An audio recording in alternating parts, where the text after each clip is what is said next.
प्यारे बच्चों, इस वीडियो में हम समास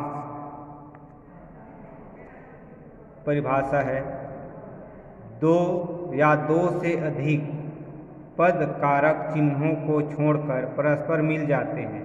कारक चिन्हों के माध्यम से जुड़े रहते हैं तो छोड़कर परस्पर मिल जाते हैं, उस मेल को समास कहते हैं। जैसे नराणाम पति, तो इसमें ये कारक चिन्ह है नराणाम,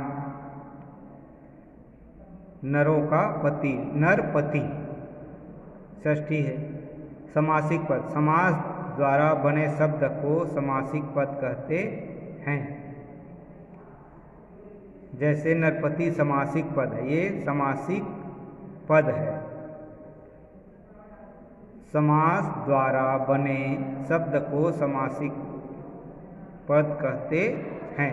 जैसे नराणाम पति, नरपति में नरपति क्या है? समासिक पद है। कई बार ऐसा होता है समासिक पद बनाइए। ऐसे समास विग्रह, समासिक पद या समस्त पद को, समास माने ये समासिक पद हो गया नरपति, अरे समास विग्रह, तो ये नरपति को अगर हम ऐसे नराणाम पति लिख दे तो वो हो गया उसका क्या? समास विग्रह। समासिक पद या समस्त पद को अलग कर उसकी कारक चिन्हों के साथ जब उसे पूर्व जैसे रूप में लिखा जाता है तो उसे समास विग्रह कहते हैं। जैसे नरपति में नराणाम पति, ये समास विग्रह है। तो समासिक पद और समास विग्रह, मैंने समासिक पद को अलग करना क्या होता है? वो समास विग्रह होता है। समास विग्रह को एक करना समासिक पद। प्रकार, समास 6 प्रकार के होते हैं। अव्ययी भाव समास, तत्पुरुष समास, कर्मधारय समास, द्विगु समास, द्वंद्व समास और ये बहुव्रीहि समास।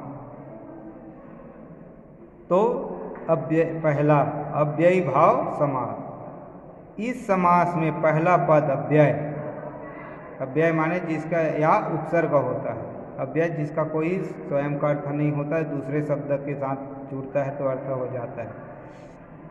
तो पहला पद क्या होता है? अव्यय होता है। दूसरा पद संज्ञा होता है। इसमें पहला पद प्रधान होता है। प्रथम पद क्या होता है? प्रधान होता है।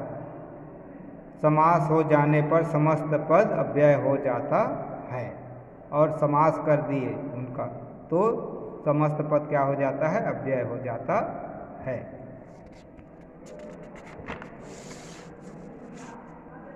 जैसे प्रतिदिनम, ये क्या है? समासिक पद है। इसका समास क्या है? दीनम दीनम, समास विग्रह, दीनम दीनम। तो और ये हिंदी में दिया है, तो इसको अगर पढ़ लें तो हिंदी में भी पूरा दिया है, तो हिंदी और इसका समास का एक ही है, एक को पढ़ेंगे। पर इसमें जो विसर्ग और व्यंजन का चिन्ह है, विसर्ग और हलंत का जो चिन्ह है, ये लगा हो तो वो कहलाएगा अंतिम शब्द के अंतिम में, तो वो संस्कृत है, नहीं तो प्रतिदिन आएगा। इसमें हिंदी रहेगा प्रतिदिन, तो प्रत्येक दिन, पर इसमें दिनम दिनम। यथा शक्ति, ये प्रति और यथा ये क्या है? ये अव्यय और उपसर्ग भी कर सकते हैं। प्रति ये उपसर्ग भी है, ये अव्यय है। यथा शक्ति, शक्तिम अनति क्रम्य, और हिंदी में कहेंगे तो शक्ति के अनुसार, पर संस्कृत में अगर हल करना हो तो इसको ही लिखेंगे, इसको नहीं लिखेंगे। शक्तिम अनति क्रम्य। उपनदीम, नद्या समीपे, नदी के समीप या नदी के पास। उपनद्या नद्या समीपे। दूसरा है तत्पुरुष समास। जिस समास, वह समास जिसके अंतिम पद प्रधान हो, अंतिम पद क्या हो? प्रधान। अव्यय में, अव्ययी भाव में प्रथम पद प्रधान होता है और इसमें अंतिम पद प्रधान। शक्ति, शक्ति बहुत से है, पर यथा माने अनुसार, शक्ति के अनुसार, तो इसमें पहला पद प्रमुख हुआ। नदी, नदी बहुत है तो नदी के पास, ये तो जिस समास में अंतिम पद प्रधान होता है और विशेष होता है, वो पहला पद संज्ञा होता है, उसमें दूसरा पद संज्ञा था। इसमें क्या है? पहला पद संज्ञा होता है, संज्ञा होकर भी विशेषण जैसा रहता है, विशेषण, विशेषता बताने वाला, और दोनों पद के बीच कारक चिन्हों का लोप हो जाता है, यह तत्पुरुष समास कहलाता है। तो तत्पुरुष समास में कारक चिन्हों का उपयोग द्वितीया से लेकर सप्तमी तक, ये है क्या है? द्वितीया से लेकर सप्तमी तक का कारक चिन्हों का उपयोग होता है।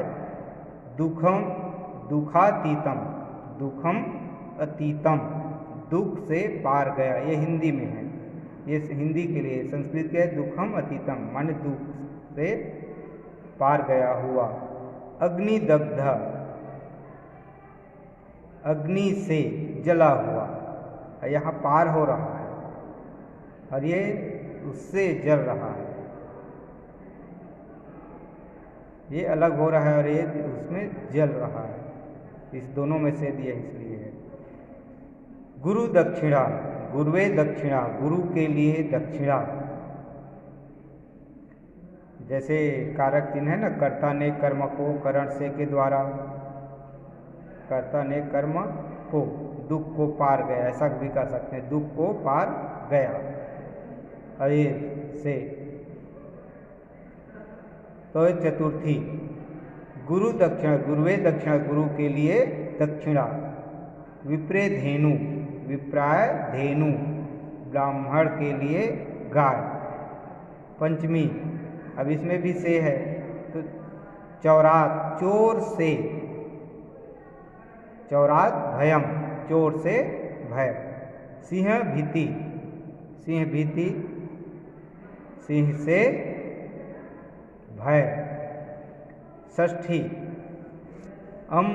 आम्रफलम, आमस्य फलम, आम का फल। कृष्ण भक्त, कृष्ण से भक्त, कृष्ण का भक्त।